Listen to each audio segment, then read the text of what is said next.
Savannah Hernandez. Savannah Hernandez. Savannah Hernandez. Savannah Hernandez. Savannah Hernandez. Savannah Hernandez got her start in politics pretty recently, but in a very short time frame, she has made a name for herself as a fearless independent journalist, uncovering the truth of what's going on in the streets of America as well as abroad.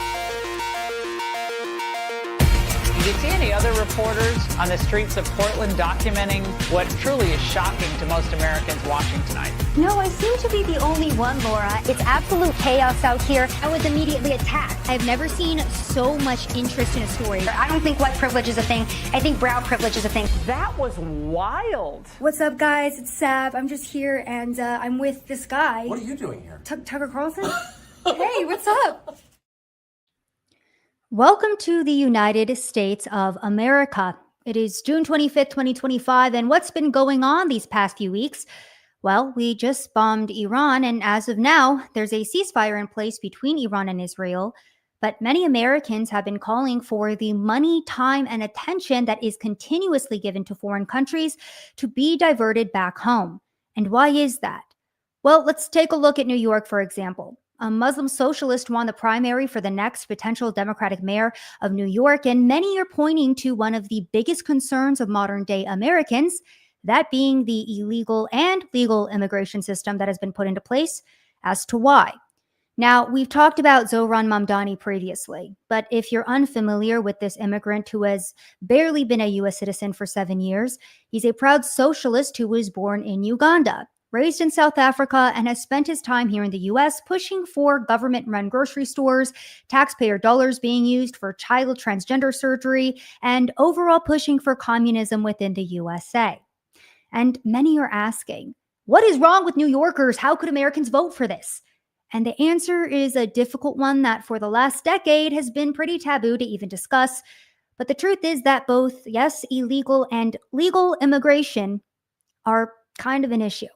I'm talking the H-1B and H-2B visa programs, relaxed asylum laws, chain migration, and anchor babies that have been overall a net negative for the United States of America. And we can clearly see that through not only who foreign-born nationals who are currently in office serve, but also who immigrants and their first-generation children vote into office when they get the opportunity to.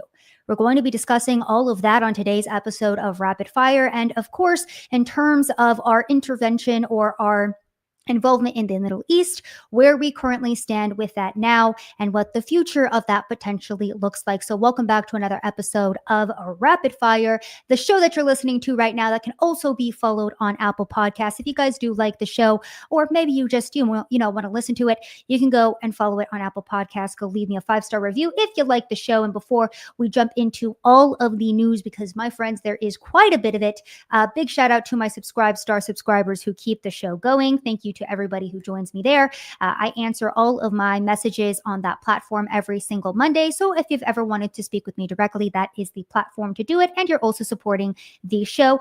Also remember to go follow me on X, because if you guys don't see me here, it's because I am on the ground, on the streets of the United States of America, trying to bring you the news that the mainstream media is ignoring. So make sure to follow me on all of those platforms. And without further ado, let's talk about the trends that are currently going on our digital town square, that is X. Number one being RIP NYC. Number two being congratulations, New York City. And if this does not perfectly encapsulate modern day American politics, I don't know what does. Now, this was trending yesterday because Zohran Mamdani has officially won the primary elections against Andrew Cuomo to basically be the number one candidate for mayor of the Democratic Party in New York City. And this really did take the United States by shock. Well, for those of us who haven't been paying attention, it was very shocking. For me, I'm in New York all the time. I was not surprised about this in the slightest. You have AOC who campaigned alongside Zohran Mamdani, and this is what a huge faction of America supports now, right? AOC and Zohran, they stand for the immigrant, the illegal immigrant, mind you, because this is something that is consistently pushed by the party that they stand for. They are socialists who are pushing ideology, political ideology specifically, that is not compatible with the West, to be quite honest with you, but a huge portion of America agrees with these people. And again, we're going to be delving into why that is today. And I was scrolling through X this morning, figuring out, okay, how do I open the show? How do I, show my viewers here how we got to this point? And I think this clip from the WNBA, surprisingly, is a great example of how we got here. Watch. So they disagree with you. They do, and I disagree with them, and that's fine. That's what makes America great, right, Pant Ward?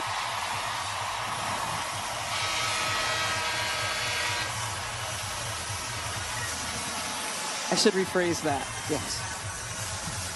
But yeah, I did think opinion are perfectly yes, fine. That's a better way to say it. Sorry about that. Okay, so for those of you who just tuned in and are like, why am I watching a WNBA clip right now against my will? It's because this announcer, she is talking about how she had a difference of opinion and she loves the United States of America because she's allowed to voice that difference of opinion. And then she immediately is silent for 8 seconds and goes, I'm sorry about that. I should rephrase that because guess what, my friends? There is a huge portion of the United States of America who are Americans and through our subverted education system have been taught to hate our country, hate our ideals, hate our foundations, hate our culture. And that is why you have a huge portion of Americans who are voting for socialists like Zohran Mamdani because they have been told that diversity, equity, and inclusion and everything that is anti-American is exactly what we need to be voting into office. On the other hand of that, you have an entire illegal immigration system that has gotten so out of hand that we have tens of millions of illegals that shouldn't be here who absolutely have voted in our elections. And then simultaneously, you have the legal immigration system in the United States of America that is there's fraud throughout all of these systems. And also, too, we do need to get down into the anchor baby argument, for example, and first generation Americans, okay, aka the children of immigrants and how they are voting and the ideology that they are pushing forward. So there are a lot of complex issues in this, but overall, the focus of today's show is going to be subversion, right? If you guys are unfamiliar with this topic, go and look up Yuri Bezmenov. He's a KGB defector who talks about how to wage a war on an entire country without firing a single shot. And this is through subversion. This is by coming in and subverting the education system, the entertainment system, right? The media of a country and subverting its people and essentially causing chaos and division. So foreign countries can come in and make sure that the United States is as weak as possible. And that is exactly what we are seeing right now. For example, the diversity, equity, and inclusion programs that are taking over every single part of the United States of America or have for the past couple of decades, that is directly responsible for what you just listened to in that WNBA clip. You can't even say this is what makes America great without having to stop and apologize for it.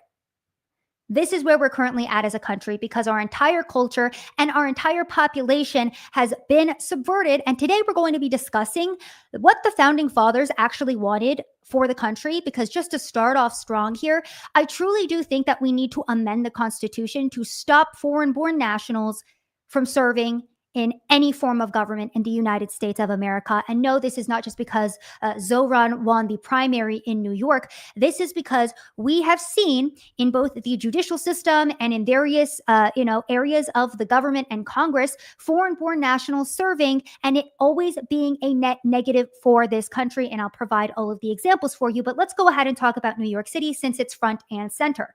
Now, Jack Posobiec states that New York City is now a 36% foreign-born city. More than 1 in 3 people you meet there are born in another country than America. And then he goes to show the skyrocketing demographics. Back in the 90s, New York was 50% white, non-Hispanic. You had a 15% Hispanic Latino population, 5% Asian, 30% Black and African American. 2025, 30% white, 22% Black, 29% Hispanic Latino, 15% Asian. So you are really seeing the change in those demographics in New York City specifically. And this is one of the reasons why Zohran Mamdani won that primary yesterday, not only because of a subverted education system, but also because of, like I said, illegal and legal immigration systems that have only worked to undermine and subvert our country.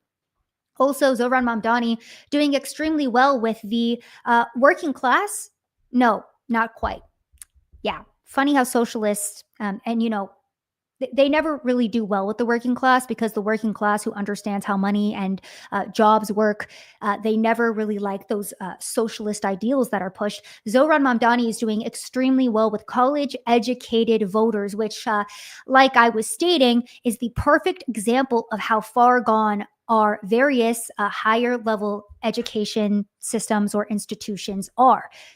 We've talked for years about how these are essentially indoctrination institutions in which our children go into them and then they come out hating their country, hating their culture, hating their foundations. They are told that we need to be more diverse. We need to be more inclusive. But no, I'm going to sit here and tell you that diversity, equity, and inclusion has only destroyed the United States of America, to be quite honest with you. Now, I've been very vocal about my opposition to not only illegal immigration, but also needing to clean up our legal immigration systems. I've straight up called for an immigration moratorium because, to be quite honest, with where we're at in modern day society, it's not sustainable if we want to be a prosperous nation in the future. And I'll get into the founding fathers in a minute.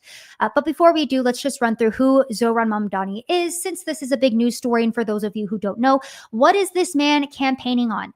And by the way, he's not officially the mayor of New York. He just won the primary. I do believe he's going to be running against Mayor Eric Adams, who is the current mayor of New York. And to be quite honest with you, he's not perfect, but he's going to be better than Zohran. And overall, I have an inkling of hope. And I've been covering illegal immigration specifically in New York over the last 4 years. And I have an inkling of hope that New Yorkers actually did appreciate the fact that Eric Adams put his foot down about all of the illegal immigrants who were in New York and the social programs that were being diverted to them and the taxpayer dollars that were being diverted to them. I'm not saying that this hasn't stopped completely. There's still a lot of money going toward illegal immigrants in New York, but Eric Adams, for being a Democrat, tried to somewhat put a stop to this. So I'm hoping and praying that the average New Yorker who did see the impacts of illegal immigration over the last 4 years is going to somewhat appreciate that. So maybe there is an actual fight here. But Zohran Mamdani, he promised to investigate New York hospitals that have stopped providing gender-affirming care to children. Remember, when Donald Trump got into office, he stated that trans surgery for children is not something that we are supporting anymore. We are not supporting the experimental surgeries of our children in the United States anymore. Zohran Mamdani is stating that he is going to publicly fund gender change treatments for minors, and he wants to spend $65 million on this. He also promised to create an office of LGBTQIA+ affairs at City Hall. Like I was stating earlier, he has also promised potential city-run grocery stores. He's promised to take NYPD out of lower income neighborhoods, and he wants to replace them with social workers who will talk to people instead of, having the police come in and scaring the poor criminals who are harassing other New Yorkers. This is what Zohran Mamdani is promising to New Yorkers. He's also promising to freeze the rent for New York regarding their, sky high housing costs. You know what would help with housing costs? Probably, deporting all of the hundreds of thousands of illegal immigrants that made their way to New York and are getting free housing and free apartments and free hotel rooms in New York. That might help. I don't know. Just wishful thinking here. But Mamdani is planning on doing this by taxing the rich in New York, right? This is a phrase that we hear time and time again from socialists. It's like, all we have to do is tax the rich. But according to this New York Post article, millionaires already pay 41% of the state's income tax. And the city in particular is dependent on the jobs brought in by the same big corporations that Mamdani wants to tax. So essentially what this means is, if Zohran becomes mayor, all of the jobs, all of the corporations, and all of the millionaires and billionaires that are in New York, they're not going to sit there and continue to get taxed. They're going to leave New York, and it is going to be devastating to New York's economy. But again, we're focused in on how this man even got so popular to begin with. He's a Muslim socialist, apparently has multiple different accents. I couldn't believe this when I first saw it either. Let's watch this quick clip just so we can get an idea of who this man is. You've adopted different speaking accents in different scenarios. But they go to their local bodega. Is there one that's real and one that's affected? What I would say is, as any immigrant knows, having been born in Kampala, Uganda, and then raised in South Africa and moving here when I'm 7 years old, is there are different parts of my life. Worldwide tour is a worldwide tour is a worldwide tour. Mamdani was talking about a worldwide press tour back when he was a rapper. Bring the flavor to the fish, bring the flavor to the rice. In a Disney movie directed by his mother. Nepotism and hard work goes a long way. Here in New York City, this is how I speak. So there you go. That is who Zohran Mamdani, you know what, and I keep forgetting his name too. His name is hard to pronounce. It's hard to remember. I'm at the point with my political commentary where I'm like, if I can't pronounce your name, you shouldn't be running for U.S. Congress. I firmly stand by that, and I will never reverse course on that issue. But yeah, how did Zohran become so popular? How did this man, and I want to focus in on something that he said there too, right? Because this is something that I continuously see with foreign-born people who come to the United States of America, and I'm quite frankly tired of it. I'm tired of these people who are born in foreign nations coming to the United States, coming into our government, and then utilizing our time, money, and resources and diverting all of that to foreign countries and foreign people abroad who are not American citizens. Now, one of the most telling parts of this video for me wasn't the rap career. It wasn't his accent. It was the fact that he was born in Uganda, raised in South Africa, and he's been in New York since he was 7 years old, apparently. He's been in the United States since he was 7 years old. Now, that's a pretty big chunk of his life. So you would think that he was like, oh yeah, I was raised in New York. But no, it's like, oh, well, I was born in this foreign country, and I was also raised in this other foreign country. And Zohran's own mother has come out and stated, yeah, like he's not really American. He aligns more with Indian culture. He was born in Uganda. These are all quotes, and we've discussed this on the show previously as well, that this is the mindset of Zohran and his family. And this is what the American people are so tired of. It's why Donald Trump won overwhelmingly last November, because we are so tired of seeing foreign-born people break into our country illegally, or even, again, regarding the legal process, come into the United States of America and then divert all of our time, money, and energy to foreign countries. We're tired of it. Any foreign country. We are exhausted with it, and we want to put the American people first. But unfortunately, our country is absolutely overrun with a plethora of people who don't care about the United States of America. Now, Stephen Miller, our beloved Stephen Miller, came forward and stated that the commentary about New York City Democrats nominating an anarchist socialist for mayor omits one point: how unchecked migration fundamentally remade the New York City electorate. Democrats change politics by changing voters. That's how you turn a city that defined U.S. dominance into what it is now. And like I said, my friends, because it's a taboo subject, everyone's going to be like, oh, it's just because of illegal immigration. Illegal immigration is so bad. But this is also a direct result of legal immigration. Again, the H-1B, H-2B visa program, very relaxed asylum laws, the anchor baby issue. We'll get into all of it, but first, let's just go back to the foundations of the United States of America, okay? Because I want to go back to the founding fathers, the people who created this country, and see what they had to say about immigrants being able to serve in the United States of America, about immigrants coming to the United States of America, and what the expectation should be for these immigrants. Because we have strayed so far away from our foundations that the current United States of America looks nothing like what our founding fathers intended for it to. Now, Theodore Roosevelt, one of my favorites, talks about hyphenated Americanism quite extensively. It's one of my favorite concepts because it perfectly encapsulates why our nation is where it is today. Now, Theodore Roosevelt talked about how there is no room in this country for hyphenated Americanism. A hyphenated American is not an American at all. And hyphenated Americanism is essentially people who say, I'm African American, I'm Hispanic American, I'm Jewish American, I'm Asian American, I'm Somali American, I'm this, that, hyphenated Americanism. Theodore Roosevelt basically saying there should be no hyphenated Americanism. Everybody should just be an American. And right now, we do not have that cohesion, which is why we have people like Zohran Mamdani, who is potentially about to become the leader of one of the epicenters of the United States of America. What did George Washington have to say about immigration? Well, he stated that factions and partialities could divide the nation. He advocated for a singular American identity, saying the name of American, which belongs to you in your national capacity, must always exalt the just pride of patriotism more than any appellation derived from local discriminations. Okay, Thomas Jefferson, in the notes on the state of Virginia, expressed concerns about immigrants bringing foreign allegiances, stating they will bring with them the principles of the governments that they leave, which is what we're seeing now time and time again within our own government.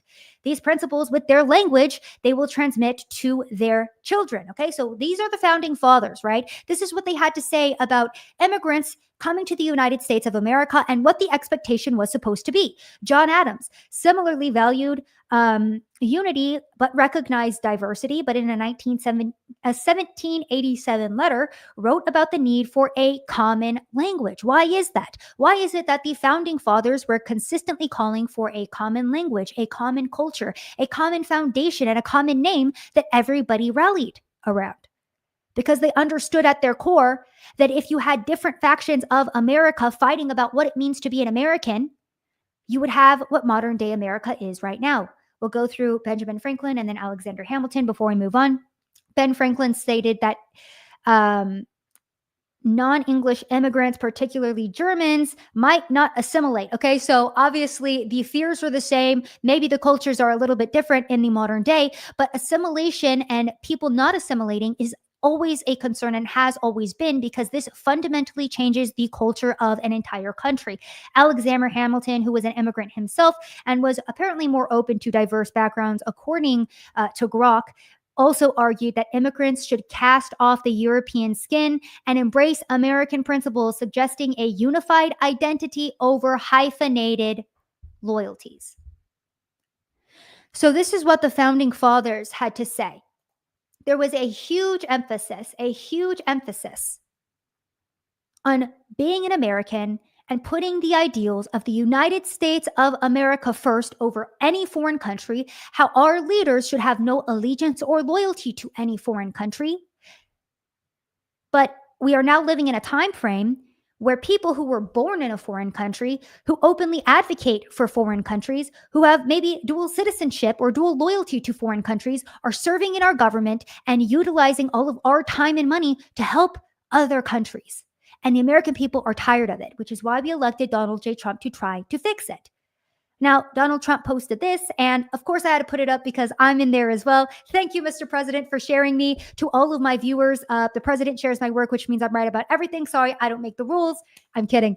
But President Trump sharing various screenshots about how we need to be deporting all illegal immigrants, how when you import the third world, you become the third world. And of course, this is one of his biggest campaign promises, was mass deportations. And the reason why they need to happen is because, again, not only is illegal immigration an issue, but the legal immigration system itself is fraught with fraud, okay, or wrought with fraud, and we need to clean it up immediately, truly.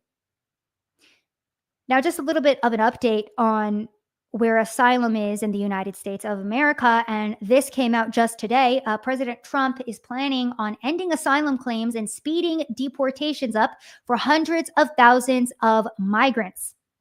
The Trump admin is planning to dismiss asylum claims for these hundreds of thousands of migrants to make them immediately deportable. It marks the latest in a series of moves by the admin to bar migrants from receiving protections in the U.S. This is coming from CNN. And I use CNN to show you guys that we have, diversity in terms of the news that we're looking at.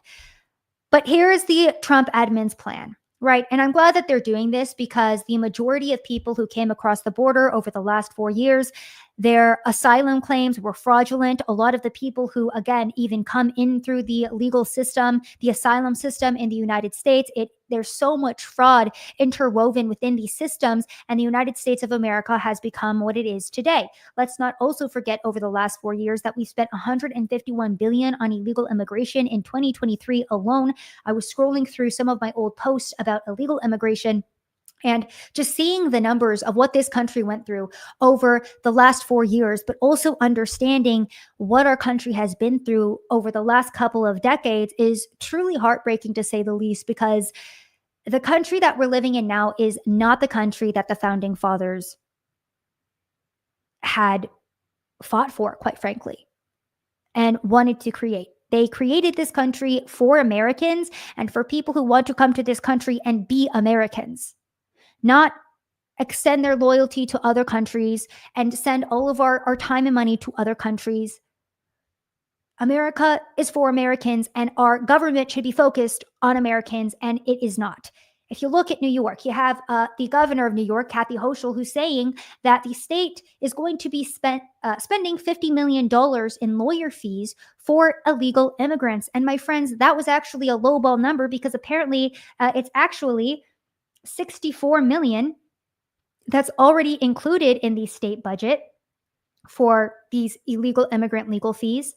And the government seemed to seek praise for the amount of funding that was enacted into the new budget. But there was a council member, one that recently blocked ICE from deporting an illegal immigrant. He's been pushing for $134 million to be allocated for funding for legal services for illegal immigrants. So these are the two factions of America, my friends. You have one faction that is looking to bring back the culture and the pride of America, to bring back nationalism and show people that, hey, it is okay for us to care about the United States of America, and actually Americans should care about America primarily, and it's time to stop putting foreign countries first. And then you have another faction of the United States of America that wants full, unfettered, illegal and legal immigration into this country. And I mean, to be quite honest with you, those two sides kind of bleed in together. But the reality is, if we want to fix this country, we need to fix, we just truly need an immigration moratorium, which I don't think is ever going to happen. And it's unfortunate because, like I said, if we look into the H-1B and H-2B programs, I actually looked into this last December when all of this was going down. And let me see if I can find my notes on this issue, because I want to get the numbers right, and I don't think I'm going to be able to. So I'm just going to have to tell you off the top of my head. Now, regarding H-1B and H-2B visas, okay? So an H-2B visa, you don't need a bachelor's degree for, right? These are jobs that you don't need prior training for. And I want to say that 66,000 visas are given out every single year for the H-2B program. Now, with all of these visas that are given out, each family member can get I want to say it's called an H-4 visa, allowing them to come to the United States of America as well. And then you have the H-1B program, and you have 80,000 visas that are issued yearly under the H-1B program. Then you got the H-4 visas for all of their family members, and their family members are allowed to work if the person they're attached to has an H-1B visa. Also, the H-1B visa is essentially a fast track to a green card. So from the H-1B program, you have about 151,000 legal migrants that are coming to the United States of America every single year. But guess what? This is one of the systems that is completely wrought with fraud. Okay, so this is from ICE back in 2013. You had an Indian corporation that paid a $34 million fine because they were accused of systemic visa fraud and abuse of immigration processes. Now, what was this company doing? Well, they were essentially bringing people in on a B1 visa. So apparently you can bring people in on a B1 visa, but they're not allowed to work. This Indian company was essentially bringing these people in and then allowing them to work at lower wages and taking jobs away from American citizens. So this is something that's been going on for a long time, my friends. There's no limit to B1 visitors, and the B1 visa program only allows foreign nationals to temporarily enter the United States for conferences, seminars, and the like. B1 visa holders are not allowed to work in the United States, but this company, Infosys, was unlawfully and fraudulently using B1 visa visitors as though they were H-1B workers in violation of U.S. immigration law.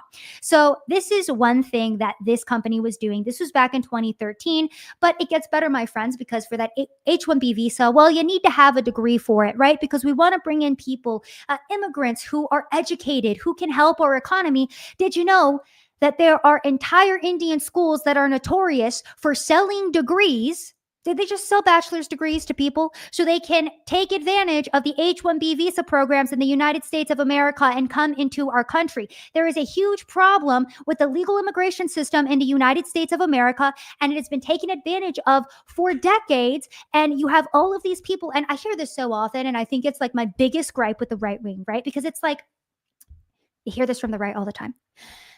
If you don't like the person in office, just go out and vote. How did Ilhan Omar get into office? Well, if you don't like her, just go vote her out. As an American, just go and vote Ilhan Omar out of office. But what's been happening in Minnesota since the 90s? Well, Somalia had a huge crisis. They had a huge war. And then all of these Somalian refugees were drop shipped to Minnesota. And then they elected Ilhan Omar and voted Ilhan Omar into office because Ilhan Omar stands up for Somalia and Somalians. So what's happening with asylum laws in the United States of America and what's been happening for decades? Well, we've been importing immigrants into this country legally. But then those immigrants, they don't assimilate to the United States of America. Instead, they then just vote for foreign-born nationals to represent them and their countries in the United States government. You don't need me to tell you this. You guys can see it clear as day with your own two eyes. But our legal immigration system has huge problems that clearly need to be solved. The H-1B and H-2B visa program, just one tiny example of this. But let's talk about the first generation children of immigrants, because a lot of them have this type of mentality right here. At the end of the motherfucking day, we're the motherfucking people, not them. They're here to protect their interests, not us. They're locking up innocent immigrants that come here to make a life for their families. I'm a first generation American, but like I've always said, I am Mexican first, American second, and they don't protect my interests or my family's. So this was from Channel 5 News, right? They went to the LA protests and they were interviewing the protesters and asking them why they were so angry, what they were there protesting on behalf of. And let's not forget that these were some of the most violent anti-ICE protests in the United States of America as of 2025. And these were these anti-ICE protests, right? And you had these first generation immigrant kids waving the Mexican flag, stating that they're there to protest on behalf of their parents and their countries, and they're not Americans first, they're Mexican first, or they're Somalian first, or they're, take whatever country you want. And if you're putting that before the United States of America or American, then it's clear your loyalties lie in a different and foreign country. And this is the mentality of a lot of these first generation children. And this is what they're doing to the streets of the United States of America. Let's not forget what the streets of LA were looking like. In the name of diversity, and the name of immigration, and the name of us bringing in these poor migrants who just want to work. Well, this is what they're doing to the United States of America. And this is where our culture is currently at. Now, a couple of weeks ago, you had this singer named Neza who went to Dodger Stadium and she sang the American or our national anthem in Spanish.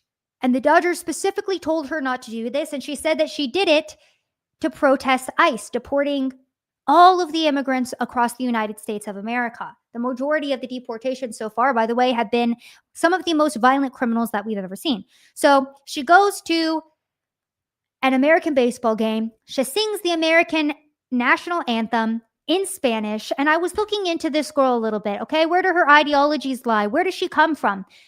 Well, her parents are immigrants from Colombia and the Dominican Republic. She says that her parents became U.S. citizens when she was younger.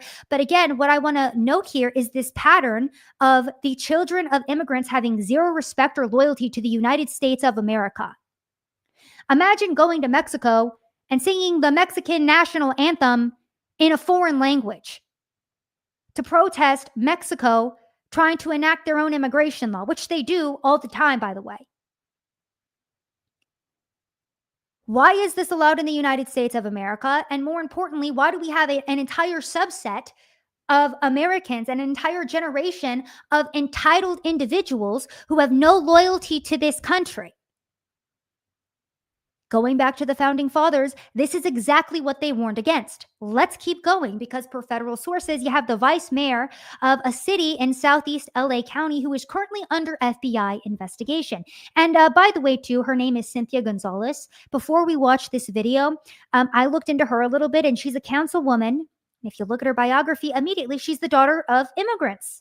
Okay, so she's the daughter of immigrants. She's in the United States of America. She's clearly an American citizen. Where do her loyalties lie? Let's go ahead and take a peek at where they lie. Not for nothing, but I want to know where all the cholos are at in Los Angeles. 18th Street, Florencia. Where's the leadership at? Because you guys are all about territory, and this is 18th Street, and this is Florencia. You guys tag everything up, claiming hood. And now that your hood's being invaded by the biggest gang there is, there ain't a peep out of you. So that's Cynthia Gonzalez, who is serving in U.S. government, right, in California as a council member, calling for violent gang members to rise up against ICE and the deportations that Americans overwhelmingly voted for. Child of immigrants. Where is the loyalty to the United States of America? Where is the loyalty to the American people who voted for mass deportations? Because it's our money, it's our resources, it's our time that has been utilized for illegal immigrants, not only for the past 4 years, but for decades at this point. Daughter of immigrants. Okay, so that's just one example there. Obviously, these people don't speak for all children of immigrants, but I am noticing an overwhelming pattern here. And it's that oftentimes these first generation American citizens, maybe the anchor babies, I don't know. I'm sure not all of them are, but perhaps a large percentage of them are. And imagine too how those anchor babies feel if their parents are in the United States illegally. You would imagine that those are their parents. So of course they feel allegiance to their parents. They want to live in the same country as their parents. They don't want to be separated from their parents. But simultaneously, it's like, okay, well, why have your parents been in this country for so long? Why have they not gotten their papers? Why don't they respect this country enough to go through some type of legal process, get citizenship, maybe even learn the language at a base level? And more importantly, why are you now waving a foreign flag and deeming your allegiance to a foreign country if you're in the United States of America? And let's move on to Ilhan Omar, who unfortunately is in our Congress right now. Now, let's not forget that Ilhan Omar, who was born in Somalia, is now saying that the United States of America has turned into one of the worst countries. Here is her stating this about our United States. To have a democracy, a beacon of hope for the world to now be turned into one of the worst countries where the military are in our streets. So, of course, she's talking about the riots that took place in LA in which National Guard was deployed because LA, for some reason, just allows rioters to target and in some instances kill American citizens with zero repercussions. So the president actually stepped in to protect American citizens. Yeah, that's what Ilhan Omar was speaking out about, stating that the United States is turning into one of the worst countries. Well, Ilhan, I would actually agree with you there, but it's not because of Americans who love this country and are fighting for this country and want stability and law and order. It is because of people like yourself who were foreign born and only put the interests of foreign countries first. And again, my friends, we'll get into this in a second, but this is both a left and a right issue. I am so tired of foreign countries being put ahead of the United States of America and its people on both the right and the left. But again, here is Ilhan Omar. And by the way, during a trip to Somalia in 2022, this is what she had to say. The fact that she's still in office, like I said,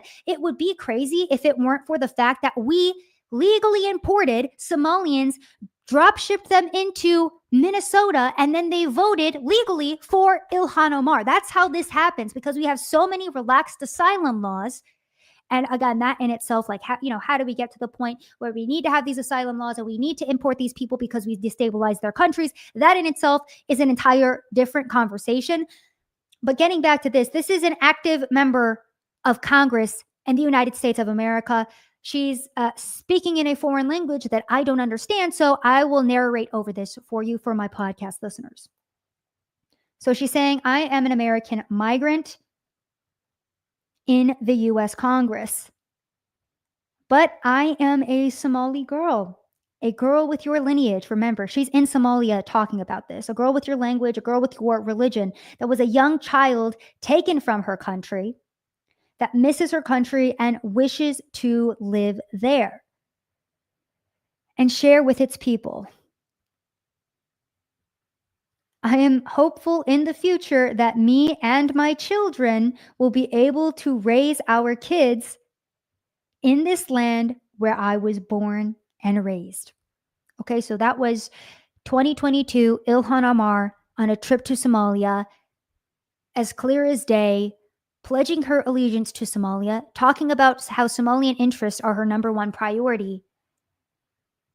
And all of the refugees in Minnesota have continued to elect her to that position because, like I said, we are overrun in the United States of America, and the immigration in this country has gotten out of hand. Let's talk about Pramila Jayapal, who came to this country when she was 16, worked in immigration justice for 20 years before setting foot in Congress, and spent her entire life defending immigrants. And she says she's not backing down.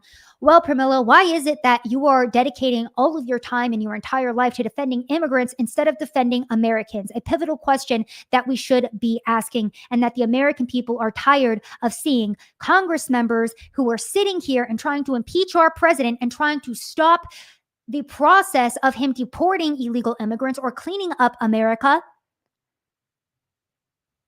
We're exhausted with it. Let's not forget about Representative Shri, I want to say his name's like Shri Thander or something like that. Let's not forget that this is also a sitting congressman in the United States of America. This is Congressman Shri Thanedar. Donald Trump has already done real damage to our democracy, but defying a unanimous 9-0 Supreme Court ruling, that has to be the final straw. It's time we impeach Donald J. Trump. So again, an older clip, but well worth bringing back up, that's the result of legal immigration in the United States of America.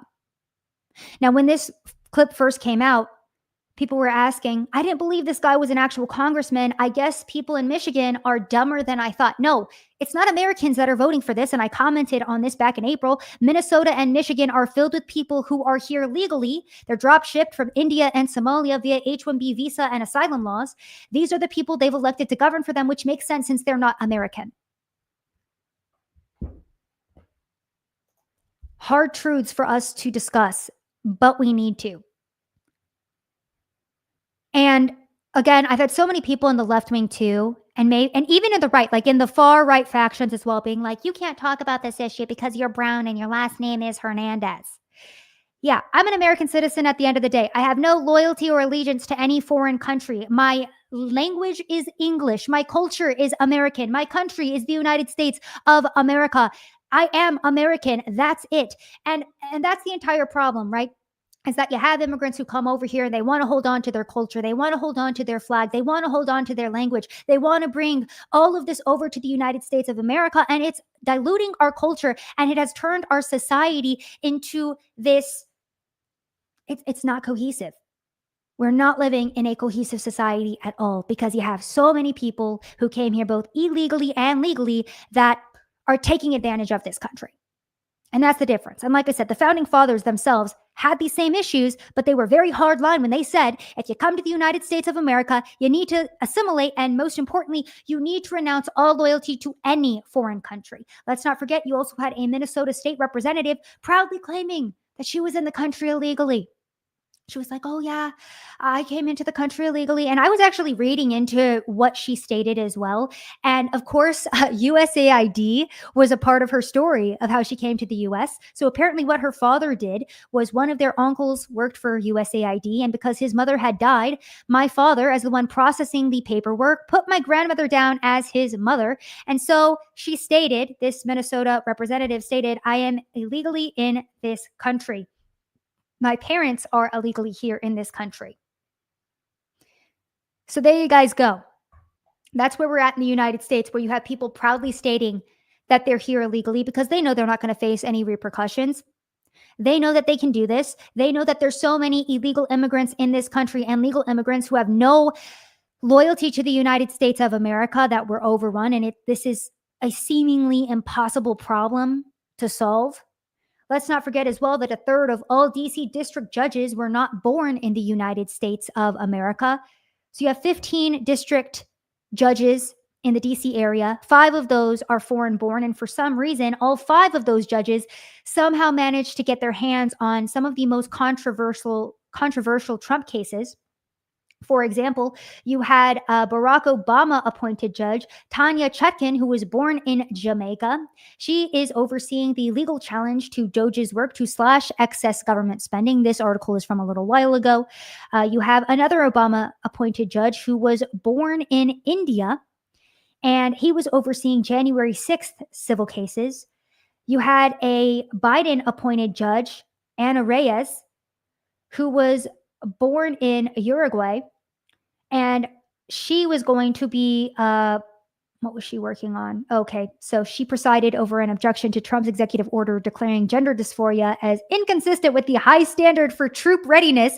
Okay, I'm sorry. I'm reading this right now and I'm like live reacting to it. How crazy is it? Take a step back, my friends. Okay, let's just take a step back here for a second and think about how crazy it is that you have a foreign-born judge that is stopping the president and his administration from trying to make our military as strong as it can possibly be. You also have another foreign-born judge in this same article that was stating that President Trump and his travel ban that he implemented in 2017, that it was negative, that it was bad, that it was prejudice and intolerance, and it was the very hallmark of Trump's campaign against Muslims. How insane is it?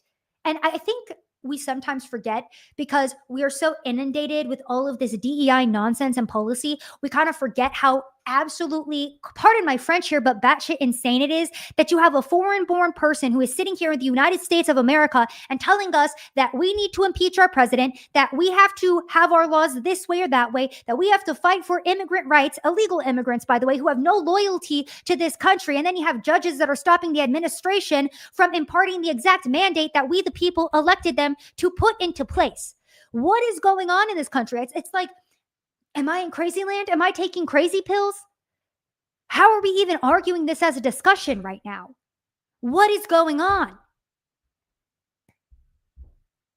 So that's where we're at. And I'm happy to call it out as a Hernandez myself, because guess what, my friends? And you know why I'm so grateful to be a United States citizen? Do you know why I'm so grateful to be an American? Because not everybody gets to be one. Not everybody gets to be born a U.S. citizen. It is a huge blessing and it is a huge right. And I am tired of U.S. citizens selling their birthright, giving it away, poo-pooing on it, not appreciating their God-given rights in this country and not protecting them.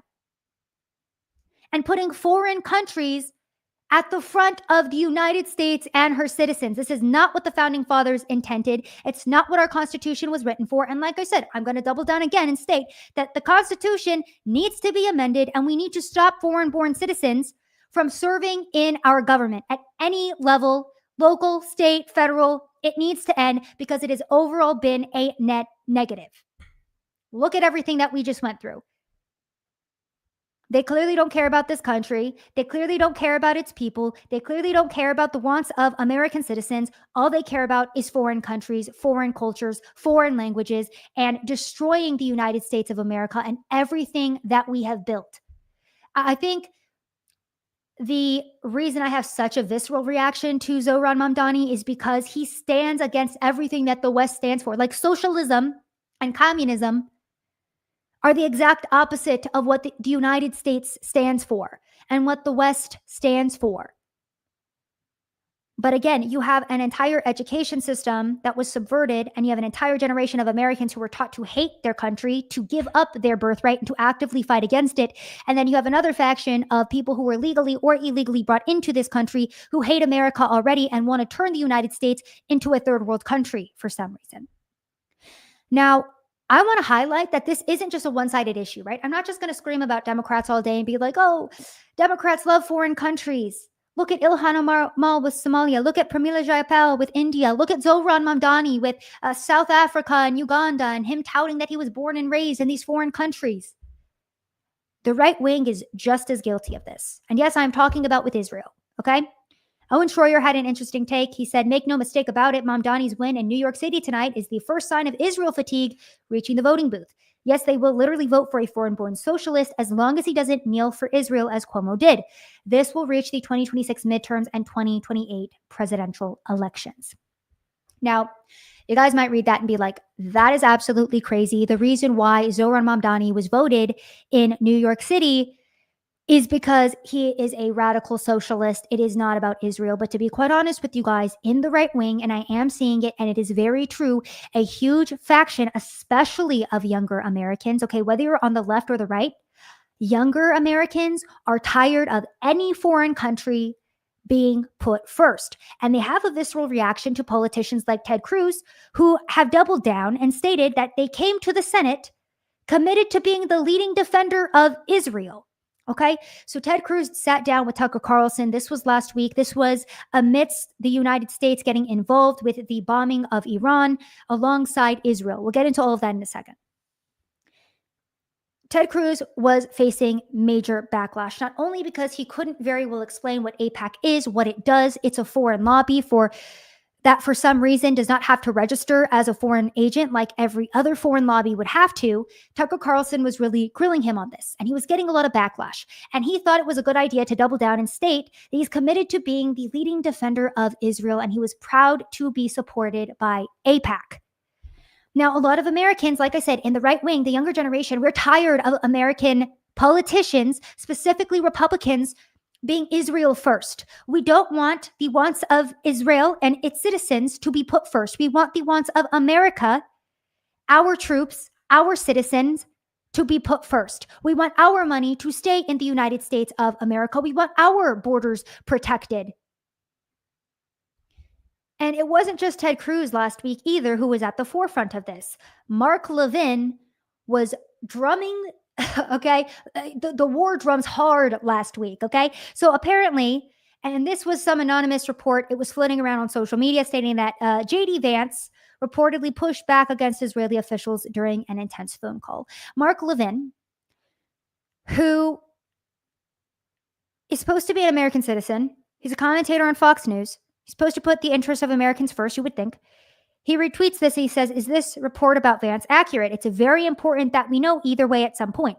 Many Americans asking, why is that, Mark? Where is this energy when it comes to American policies and American ideals? And this is the vice president of the United States potentially pushing back on a foreign country. Why do we need to know either way if he had that stance, if he had an America first stance? Which is, by the way, the stance that he should be having.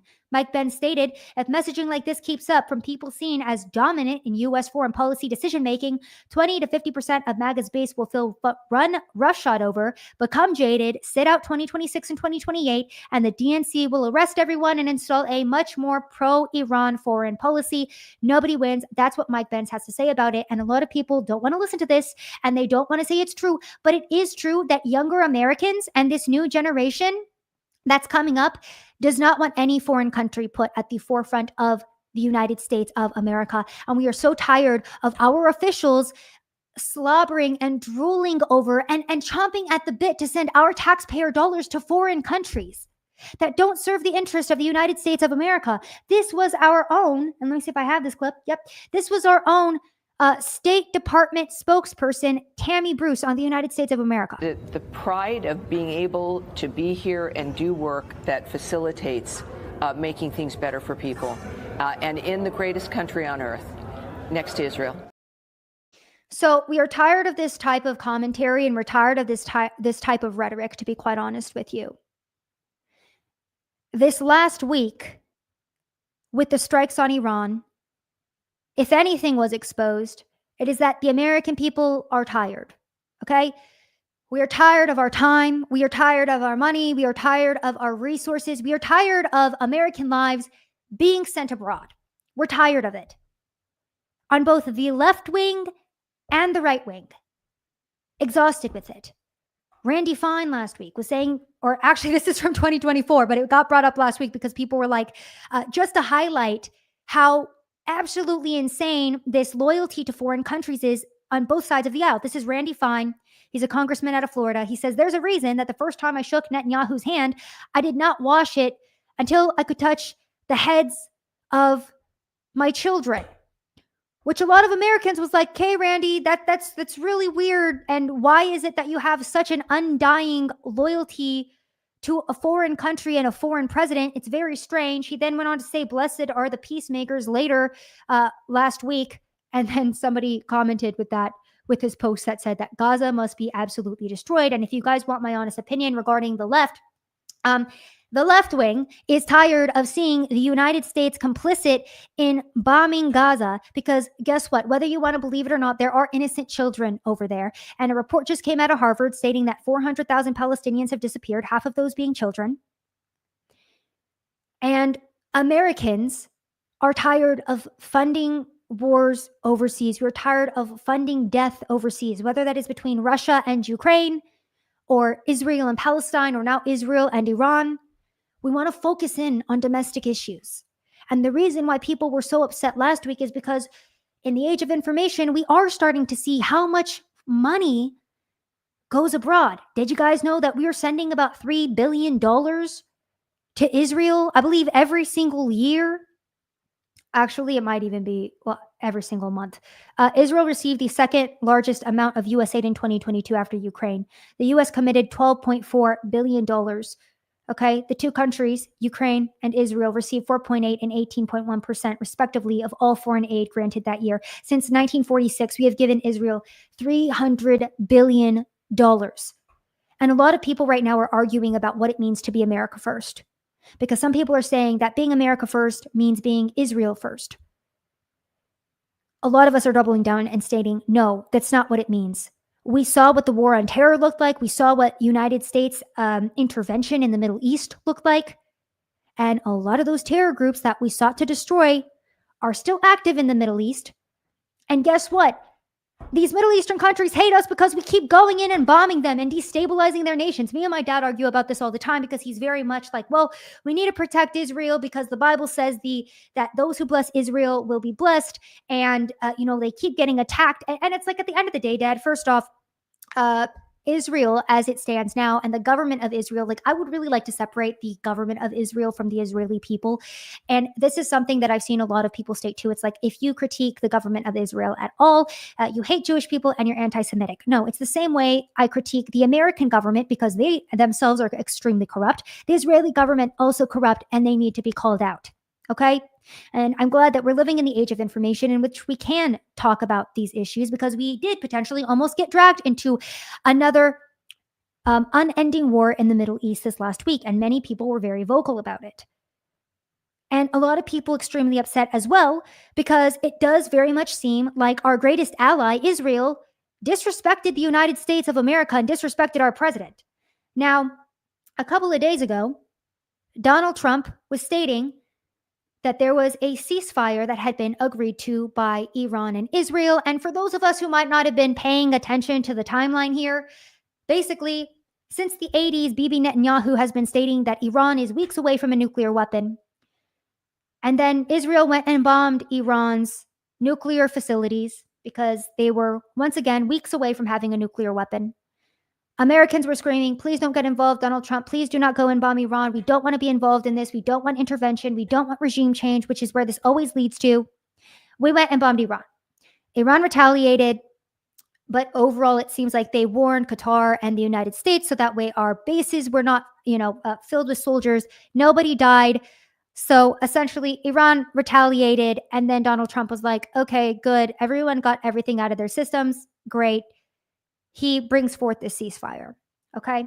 Because remember that Israel initially stated that Iran had these nuclear weapons. They were weeks away, so the U.S. needed to come in and we needed to bomb them. And the crazy thing too, because this is honestly the first time I'm watching U.S. intervention in the Middle East with my own two eyes and actually paying attention to it. This was probably one of the craziest headlines to come out of last week. And it was that the plane and the bomb that could draw America into a war with Iran, right? So this was before we bombed Iran and we got involved at all. And it was like, well, and this is what pissed me off last week, if I'm being frank with you guys, is that Israel went in and bombed Iran. And then immediately you had Bibi Netanyahu speaking directly to Americans and stating that we had to get involved because if we didn't get involved, then Iran was going to bomb us after Israel bombed them and hit them first. So then it was like, America has to get involved. You have to defend us. You have to help us. You have to back our decision. Donald Trump kind of remained silent, but then the Israeli media and government kept countering our own officials, okay? So Marco Rubio came out and was like, Israel acted unilaterally. And then the Israeli media was like, no, we didn't. You guys supported this. You greenlit this strike. You coordinated this strike. And then Donald Trump, like the narrative kept shifting, right? It was like, okay, Israel is going to take care of this by themselves, because a lot of people were very angry seeing that Israel bombed them at all. So it was like, Israel's going to take care of this by themselves. And then Israel kept contradicting our government and our official statements. And then it was shifted to, well, Donald Trump always stated that Iran can never have a nuclear weapon. And then all of a sudden, we were the ones that had the only plane and the only bomb that could strike these Iran facilities, these nuclear facilities. Israel couldn't do it themselves. We had to get involved. And then we did. And then, like I said, Iran retaliated, and then Donald Trump was like, okay, that is enough. I've always been the president of peace, and I want a ceasefire deal, and I want it to happen now. And what happened, my friends? Okay, so Donald Trump is coming out, and he's putting out this post. Ceasefire deal has been reached. Iran and Israel, they're going to relax. We're not going to get into another Middle Eastern war. American troops are not going to go die abroad. This is going to be a 12-hour window in which they can come to full agreement on this ceasefire. What does Israel do immediately? They decide that that 12-hour time frame means that they can drop their entire arsenal on Iran before the ceasefire agreement comes to fruition. And then this is what Donald Trump had to say about it.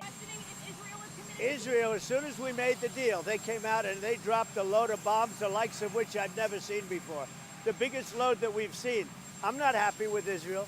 You know, when I say, okay, now you have 12 hours, you don't go out in the first hour and just drop everything you have on them. So I'm not happy with them. I'm not happy with Iran either. But I'm really unhappy if Israel's going out this morning because the one rocket that didn't land, that was shot, perhaps by mistake, that didn't land. I'm not happy about that. You know what? We basically have two countries that have been fighting so long and so hard that they don't know what the fuck they're doing. Do you understand that? And I love that. I loved the energy from President Trump's statement yesterday because, again, it reflected the anger of a lot of Americans who, once again, do not want to be dragged into another Middle Eastern war and do realize that when Israel makes decisions, America is also impacted by those decisions. And it is why so many of us are calling for the America First agenda. And I think Marjorie Taylor Greene put it best.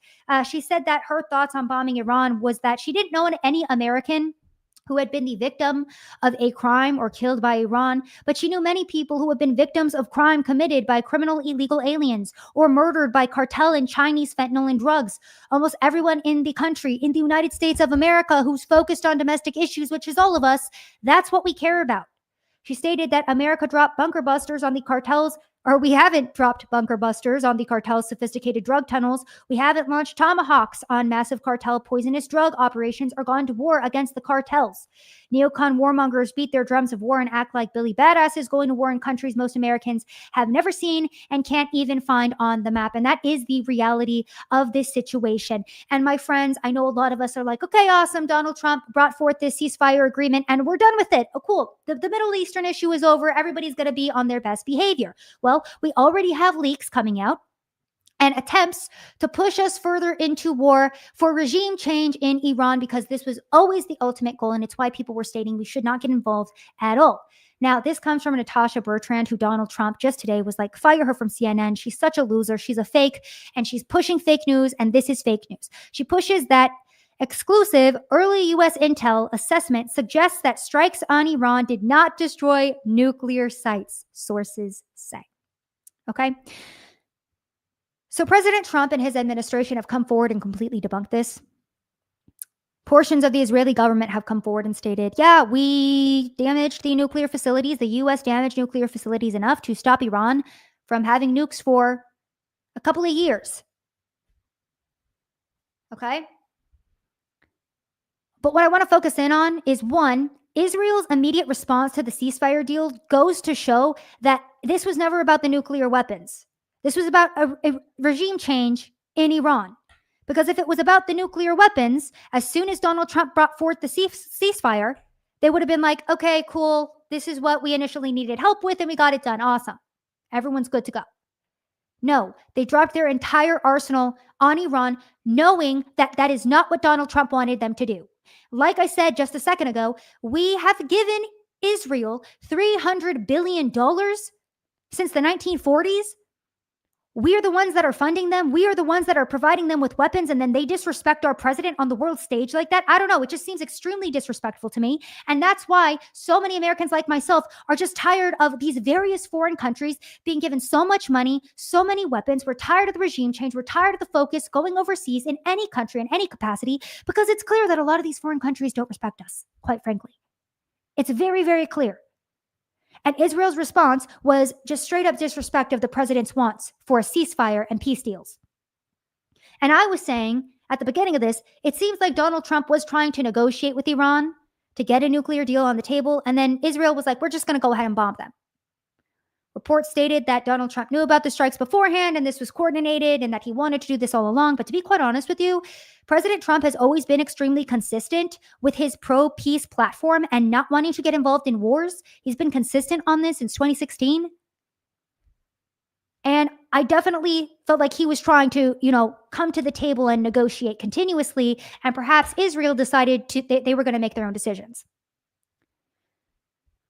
So despite this ceasefire deal, we are seeing this exclusive report that's coming out. It's now been debunked, but like I said, you need to pay attention to what Israel's government is saying as well. And they're stating that they've halted Iran's ability to have nuclear weapons for a couple years, which means that I guarantee you that the push for regime change will still happen at one point or another. And thank God for the age of information so we can all be vocal and loud in our opposition to foreign intervention overseas. So I just wanted to highlight that and discuss that. Sagar Argenti, one of my favorites, he used to be a reporter in Washington, D.C. for a long time. So he has a lot of sources within the government. He stated, and this was directly after our strikes on Iran, that a senior U.S. intelligence official told him that there was zero independent U.S. intelligence to back up CIA Director John Ratcliffe's pronouncement that Iran was at the 1 yard line of a nuclear weapon. All of the intelligence was from Israel. And yes, the same Israel and the same president who has been saying this since the 1990s. If not stopped, Iran could produce a nuclear weapon in a very short time. It could be a year, it could be within a few months. They have the wherewithal, the stored up, preserved knowledge to make a bomb very quickly if they wanted to do it. Iran is so dangerous. Weeks away from having the fissile material for an entire arsenal of nuclear bombs. They're very close. They're 6 months away from being about 90% of having the enriched uranium for an atom bomb. Iran is gearing up to produce 25 bombs, atomic bombs a year, 250 bombs in a decade. Ladies and gentlemen, time is running out. Iran will be capable of producing alone, without importing anything, nuclear bombs within 3 to 5 years. So there you guys go. That is my analysis and overall commentary on that entire situation. Also, let's not forget as well that Israel bombed Iraq's nuclear program in 1981, and then regime change happened in 2003. Libya gave up their nuclear program in 2003. Regime change happened in 2011. Israel bombed Syria's nuclear program in 2007. And then you had regime change in 2025. Israel bombed Iran's nukes in 2025. And, I'm reading this from Nick Fuentes' page. Love him or hate him. He has a very extensive history about what is going on in the Middle East and has for decades. And so I thought that was interesting. Again, just recognizing patterns here, just like we are with the illegal and legal immigration systems in the United States of America. And what do Americans want? We want this. We want to see the United States president waving a USA flag as he gets off of Air Force One. This was President Trump this morning. Actually, this might have been yesterday. Yeah, this was President Trump yesterday as he arrived in the Netherlands for a NATO summit, just wearing his USA hat proudly. And to be quite honest with you, just after the entire last week and a half of crazy news of not knowing what was going to happen, it was incredible just to see our president wearing his USA hat. And I was happy to see that this is the representative of the United States of America. I really am. I love President Trump. I love everything that he has stood for. I love that he's trying to make America great. I don't like that, obviously, we bombed Iran, but clearly he wanted to bring peace to the Middle East. He always has. And if the countries over there are not willing to get on board with that, then we should not be funding them. And like, that's that. That's the end of it. I think Anna Paulina Luna said it best. And let me see if I can find her tweet here. She said, if our allies violated a ceasefire negotiated by the President of the United States, they do not deserve our aid or assistance. And I 100% agree with that take because, again, if you are reliant on the United States of America, then you need to respect the United States of America. And what does the United States of America and its people want right now? Well, we don't want to focus on foreign countries anymore. And that's the truth. And why? Because what's going on domestically? Well, you have Border Patrol that just shut down a massive 3,000-foot drug smuggling tunnel between Tijuana and San Diego. It was equipped with lighting, ventilation systems and tracks to move narcotics. Okay. So they apparently discovered the tunnel in early April that was still actively under construction. This is what's going on domestically. This is why we want to focus our issues here at home in the United States. What else is going on? Well, the House just passed a bill to defund the Taliban. And if you've been watching this show or even paying the slightest bit of attention, you would have already known that the United States was funding the Taliban to the tune of tens of millions of dollars. Let's not forget that in May of this year, a DOJ staffer revealed that the Institute of Peace had a $130,000 contract with a former member of the Taliban. And then they deleted a terabyte of accounting records when DOJ entered their headquarters. The U.S. has also provided nearly $2 billion in assistance to Afghanistan between August of 2021 and January of 2024, according to USAID. But USAID told us that there was no assistance that went to the Taliban, but then we saw a report from the Special Inspector General for Afghanistan, and they were like, yeah, like 10 million of that might have gone to the Taliban. Whoopsies. Sorry, guys. So yeah, we're no longer funding the Taliban, guys, in the United States of America. That's probably good, right? Good Lord Jesus. It's why, too, when I hear the comments of like, we have to stop these foreign Middle Eastern countries because they fund all the terrorist groups throughout, the world, and they hate America. And I'm like, my brother in Christ, we fund terrorist groups, okay? Everything that you are accusing these other foreign governments of, like subverting the will of the people or actively working against them, our own government does that. Our own government actually threw Americans in jail with zero due process for no reason. Talking about the January 6ers, okay? People were led into the Capitol by police, and then they were thrown in jail. Zero due process, zero rights. Wasn't a big issue, right? Nobody cared about it. Yeah. I think we stopped focusing on foreign governments and trying to bring democracy and freedom to foreign countries who didn't ask for it. We've never been able to historically successfully do that, by the way. Maybe we focus in on the United States of America and fixing our own government, because it's clear by the leak that just happened, trying to get us further into war with Iran, that we have a lot of deep staters that are still working to subvert the current president of the United States of America. There's a lot of work that the DOJ needs to do at home. So maybe we focus in on issues domestically. What else is going on? You have Florida that pleaded guilty in a massive bribery scheme at the same agency that Democrats fought to protect from DOJ. And yes, that would be the USAID once again. So essentially, a contractor at the USAID pled guilty in a scheme involving bribes like cash, NBA tickets, and a country club wedding in a scandal the DOJ said was a part of a $550 million scam. So essentially, this contractor is like, you give me bribes, I give you government contracts to the tune of $550 million. Yay! That's what's going on in our government. Did you guys know that in 1998, Congress had to pass a law to stop the USAID from forcibly sterilizing people as well? Yeah, we were funding the USAID to do all of this nonsense for decades. And then DOJ finally came in and was like, yeah, let's go ahead and clean this up. And then all of a sudden, all of our attention and money gets diverted to the Middle East. I don't think so. We're keeping the focus here at home. We need to clean up the United States of America.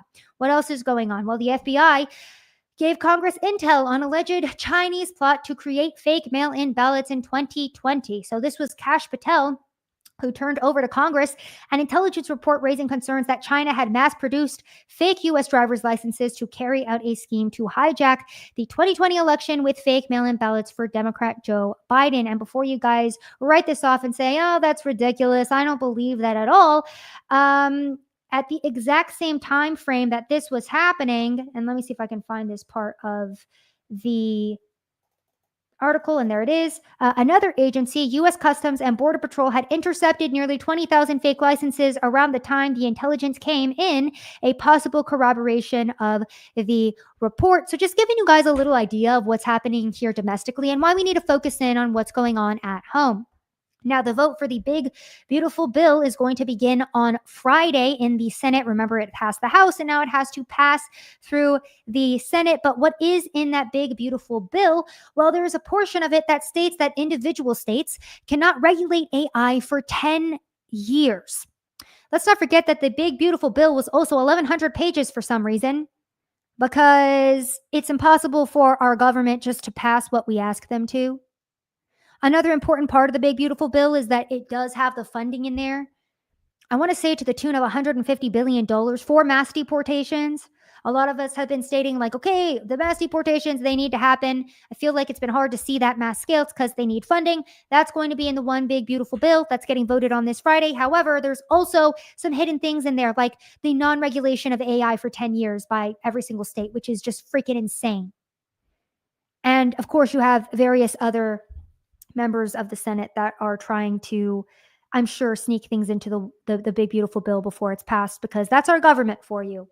They do everything but the will of the American people. It's absolutely freaking ridiculous. And why do we need funding for mass deportations, my friends? And why do we need every single illegal immigrant in this country deported? And you know what? Donald Trump tried to go soft and say, maybe not the farmers, maybe not the hotel and leisure business, because they're really impacted. A lot of people got angry about that, and we need to keep up that same energy and tell our president, no, we don't want to see relaxed deportations in certain sectors. If you are here in this country illegally, you need to leave. The first act you committed by coming to the United States of America was breaking our laws, so it's clear you don't respect our country. You need to go. And what's going on with Border Patrol right now? Well, in California, Border Patrol vehicles were violently targeted during lawful operations. Apparently, this was on Atlantic Boulevard, where one vehicle was rammed and then had its tires slashed. A civilian struck the federal vehicle, totaling it. The driver was arrested for suspicion of vehicular assault as a mob formed and slashed additional tires. Okay, so that's what's going on in California. You also have DHS sources saying that ICE agents in Portland, Oregon are getting bashed in the face with rocks by Antifa over there. Where is the DOJ to come in and just straight up arrest these people on domestic terrorism charges, because Antifa has been allowed to terrorize Americans from both the East Coast to the West Coast since freaking 2016, since their inception. Yeah, we need to come in and we need to get that under control. That's what we need to be focused in on. That's where we need to divert our resources to fixing the problems in the United States of America. What else is going on?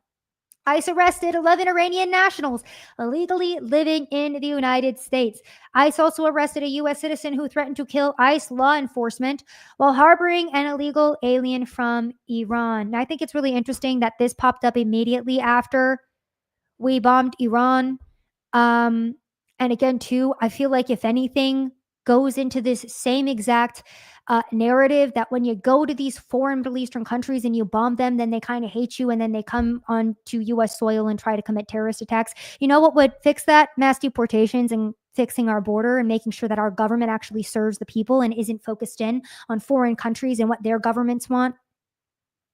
Just food for thought. That's so a little bit of news there. You also have the Supreme Court that is now going to be allowing Trump to restart swift deportation of migrants away from their home countries. And it's hilarious, too, because the media try to run with this story and be like, oh, my gosh, the Supreme Court is allowing these poor migrants to be deported to countries that aren't their home. Okay, well, the United States isn't their home either, and it seems like they were having a fine time here. Also, too, apparently, the migrants that they're deporting have been convicted of serious crimes in the United States of America, but leave it to our media to come to the aid and cry on behalf of some of the worst in society. Okay, So glad that SCOTUS ruled correctly on that front. I believe that they are actually going to be voting on whether or not birthright citizenship is going to stay in place. And I really do hope that they rule correctly on that because, like I was saying, if you're just tuning in, I did an entire portion of my show in which I talked about how it is first generation Americans, aka the anchor babies of illegal immigrants or immigrants in this country that have no loyalty to the United States of America, are the ones leading all of these anti-ICE protests and are essentially actively working against the interests of the United States of America and what we, the people, want and voted our president to do. Now, another thing that was in the news was the huge ICE raid that happened in Nebraska. Okay, this was in Glen Valley Foods. You had almost 100 illegal alien workers that were apprehended, and a lot of people were like, "Oh my gosh, who's gonna work in this company? If we're getting rid of all of the migrants, who's gonna do this work? Who's gonna do these jobs? Because Americans don't want to do them." Really interesting because that same facility that got raided, every single seat was occupied by American citizens that were filling out job applications. So there you guys go. Very interesting to see what deporting illegal immigrants does for the American worker, isn't it? It's crazy. I was told that without immigrants in this country, everything was just going to completely demolish, degrade, implode. But it seems like things are getting better. Maybe housing costs are going to go down for the average American who can't buy a house. Maybe Americans who need jobs are actually going to be able to get those jobs. Maybe we actually save our culture. Maybe we save our people. Maybe we save the foundations of this country. Maybe we have a cohesive society that actually works together instead of working against the interests of the United States of America. That would be insane, wouldn't it? By the way, interesting part of that Nebraska story too is apparently these people used E-Verify to hire the migrants that they had hired. And so they stated they didn't know that they were illegal. And then a DHS spokesperson stated that E-Verify doesn't capture if somebody's got a fake ID. So this is another example of how illegal immigration is being taken advantage of and how all of our legal immigration systems are just ripe with fraud, my friends. I've done extensive reporting on how there are black markets for illegal immigrants to go and buy an ID online or a social security number online. And apparently now these various workforces across the United States of America are hiring these migrants with fake IDs, not knowing that they're here illegally. So clearly we have things we need to clean up here and focus our money on here in the United States. Now, apparently, nearly 1 million illegal immigrants have self-deported under Trump, which has led to higher wages. Now, I was reading this article and it stated that I want to say since I can't remember which month of this year, but they basically stated that 1 million migrants have left the workforce. And I want to say that this headline is a little bit misleading because it didn't say that they self-deported. It said that they left the workforce. So they very much could still be in the United States of America. So I think that's a pretty important distinction to make. But immediately, these people leaving the workforce led to higher wages because then you have American citizens that come in and demand the higher wages, and then the companies have to pay them if they want to, continue operating their businesses. Sorry about that, friends. By the way, the U.S. may lose more immigrants than it gains in 2025. This would be a 50-year first. That's insane, my friends. So for the first time in 50 years, we could lose more immigrants than we gain. And that is exactly what I voted for. And I know that's exactly what a lot of you voted for, because to be quite honest, we are tired of people in our country taking advantage of our systems, taking advantage of our programs, taking our money.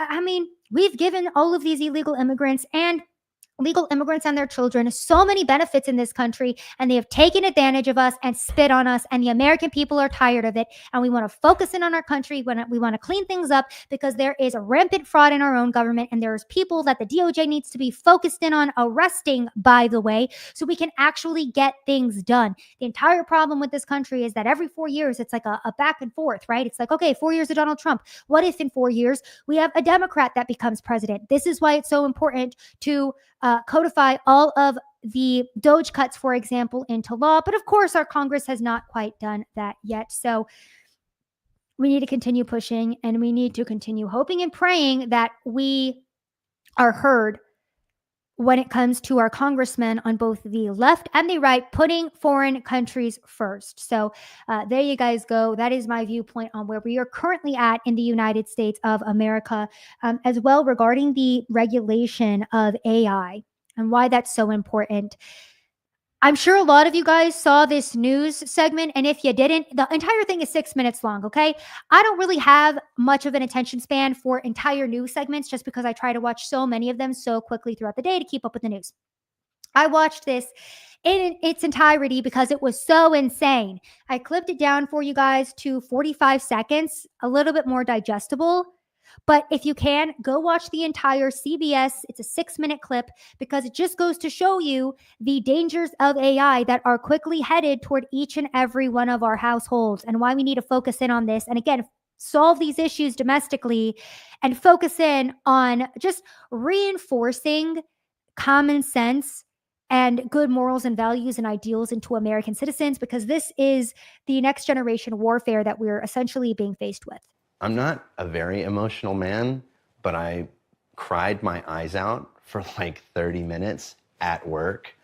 It was unexpected to feel that emotional, but that's when I realized, I was like, oh, okay. It's like, I think this is... Soul, were you surprised when he proposed to you?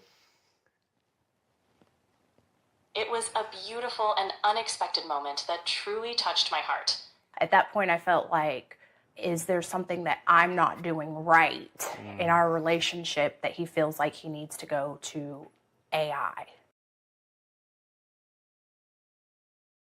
Okay, and so the craziest part about this is you're watching this clip and this man is clearly in love with his chat GPT, and then his wife pops up out of nowhere and you're like, what the hell? And then his kid pops up out of nowhere. Anyways, this is why AI does need to be regulated, because it is clear it is going to be a huge issue for the United States of America and its citizens, and we need to stay vigilant and really focus in on this. There's a lot of issues that are impacting us in the modern day that we need to be focused in on.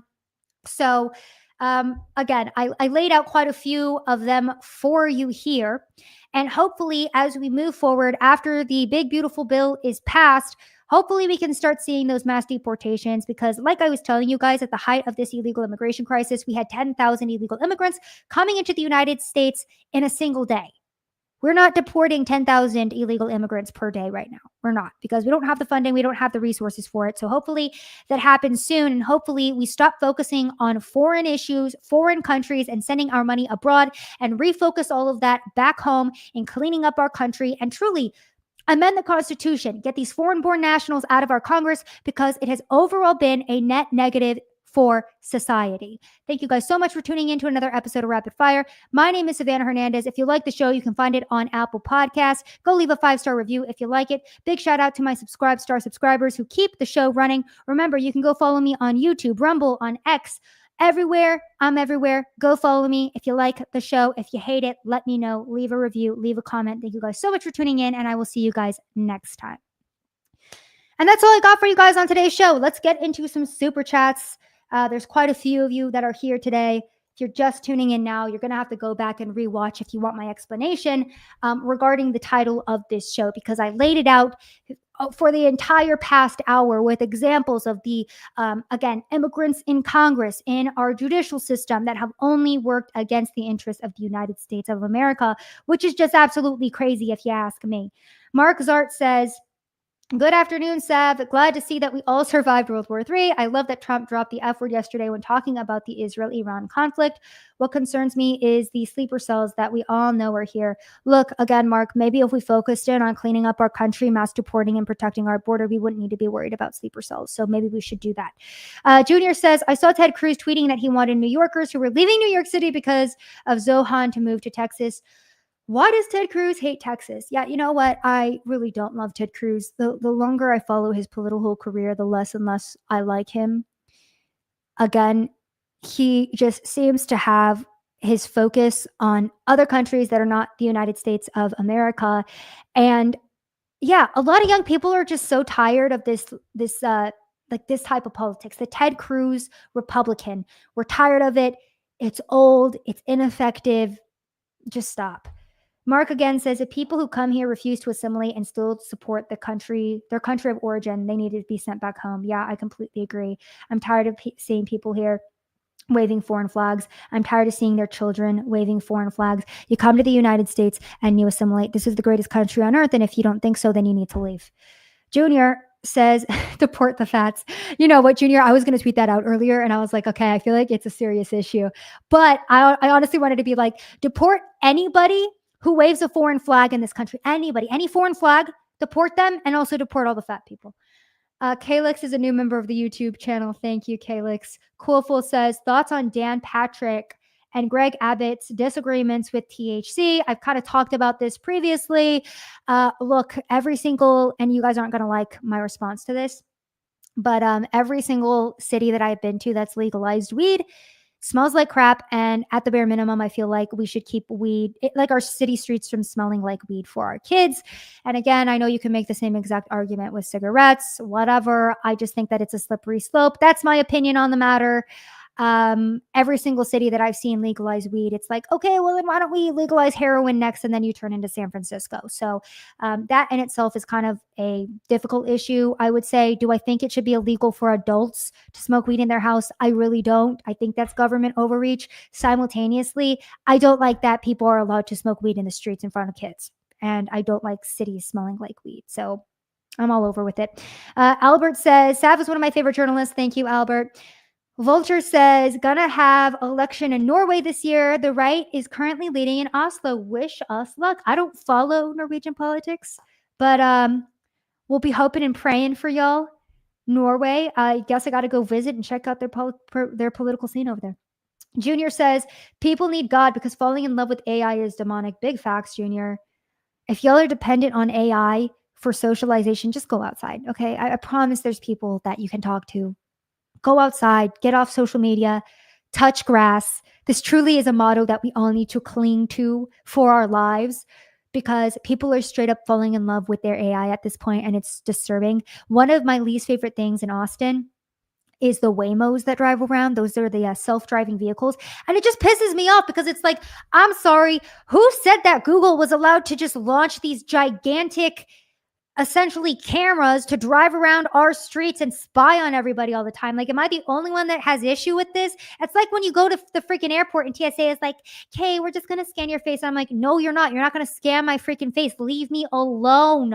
Oh my gosh. Why am I having to go through all this nonsense of getting freaking scanned and taking my shoes off and getting all my freaking luggage rummaged through because y'all let illegal immigrants into the country? This is my entire beef, my friends, with the government. It's like they create the problem and then they create the solution, which is going in to the lives of everyday Americans and surveilling us. So if we say the wrong things, because they always say that, right? They're like, oh, we have to monitor everything. We have to surveil everything for the betterment of the common good. And it's like, or the government could stop destroying our country and making things unsafe for American citizens so they don't need to implement these surveillance programs.